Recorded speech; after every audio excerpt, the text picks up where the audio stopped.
ఈ news 2 days నుండి viral అవుతుంది కదా. అసలు ఏం జరిగింది? కోనసీమ డిస్ట్రిక్ట్ లోని ఇరుసుమండ అనే ఊరు అవుట్స్ట్రిక్స్ లో oil and natural gas corporation ONGC వాళ్ళకు సంబంధించిన మోరీ 5 వెల్ అనే ఒక గ్యాస్ బావ్ ఉంది.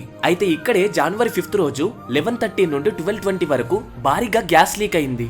అండ్ ఆ తర్వాత ఒక 20 minutes కి అంటే ఇంచుమించు 12:40 PM కి ఒక భారీ పేలుడు సంభవించింది. పెద్ద బాంబు పేలినట్టుగా ఒకేసారి మంటలు ఎగిసిపడ్డాయి. అయితే ఇప్పటికీ కూడా ఈ మంటలు ఇంకా ఆగలేదు. ఈ మంటలు ఆరడానికి 2 days అయినా పట్టొచ్చు ఆర్ 2 months అయినా పట్టొచ్చు.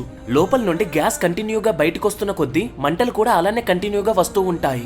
ప్రస్తుతానికైతే అధికారులు ఆ మంటలు నాపే ప్రయత్నాలు చేస్తున్నారు. అయితే సేమ్ ఇలాంటి ఇన్సిడెంటే ఈ కోనసీమ ప్రాంతంలోనే 31 years ముందు కూడా జరిగింది. అండ్ ఈవెన్ 2014 లో కూడా నాగారం అనే ప్లేస్ లో సేమ్ ఇలాంటి బ్లాస్టే జరిగింది. సో అప్పటికన్నా ఇప్పుడు బెటర్ టెక్నాలజీ వచ్చింది కాబట్టి ఒక 5 to 15 days లో ఈ మంటలు ఆరొచ్చు అని చెప్తున్నారు. అయితే అసలు ఈ ప్రమాదం ఎలా జరిగింది, దీనికి గల కారణాలేంటి, అండ్ ఈ మంటల్ని ఎలా ఆర్పాలి, ప్రీవియస్ గా 2 times ఇలాంటి యాక్సిడెంట్ జరిగినప్పుడు ఏం జరిగింది, ఇదంతా యూట్యూబ్ లో ఒక లాంగ్ వీడియో చేసి అప్లోడ్ చేశాము.